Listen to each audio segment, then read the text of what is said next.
السلام علیکم ورحمۃ اللہ جی۔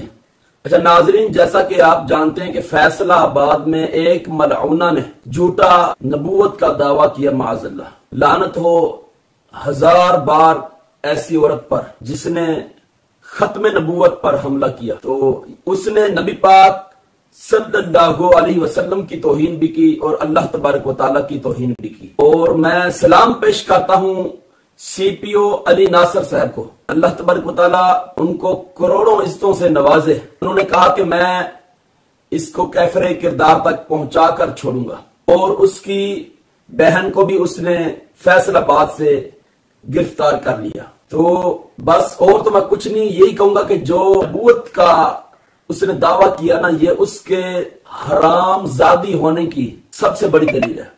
مجھے ایک سید زادے کی بات یاد آگی، وہ کہتے ہیں کہ نبی پاک کی بارگاہ میں، لمبی حدیث ہے، صرف آپ کو بس بتانا مقصود ہے، ایک بابا اور بیبے آئی، تو انہوں نے اپنے بچے کے بارے میں اشکال تھا کہ یہ حلال زادہ ہے یا نہیں، تو نبی پاک نے فرمایا بیٹھ جاؤ۔ تھوڑی دیر کے بعد امام حسن آئے، وہ بچہ اٹھا اور اٹھ کر کھڑا ہو گیا۔ امام الانبیاء صلی اللہ علیہ وسلم نے ارشاد فرمایا مبارک ہو بابا آپ کو کہ آپ کا بچہ جو ہے وہ حلال زادہ ہے۔ عرض کی آقا جی وہ کیسے؟ فرمایا وہ ایسے کہ جو میری آل کی تعظیم کرے وہ حلال زادہ ہوتا ہے، جو حرام زادہ ہو وہ آل میری کی تعظیم نہیں کرتا، تو جو نبی پاک کی آل کی بے ادبی کرے وہ حرام زادہ ہوتا ہے، جو نبی پاک کی بے ادبی کرے وہ تو انٹرنیشنل حرام زادی ہے۔ تو میں ایک بار نہیں بلکہ لاکھ بار لعنت پیش کرتا ہوں، لعنت بھیجتا ہوں ایسی عورت پر، اور تمام مسلمانوں کو کہتا ہوں کہ مذمت کیجئے۔ اور یہ ویڈیو بنانے کا مقصد جو ہے کہ جن لوگوں کو تم ووٹ دیتے ہو، جن لوگوں کے تم سپورٹر ہو، جن لوگوں کے تم جھنڈے اٹھا کے گھوم رہے ہو، کیا آپ کے لیڈروں نے قدم اٹھایا؟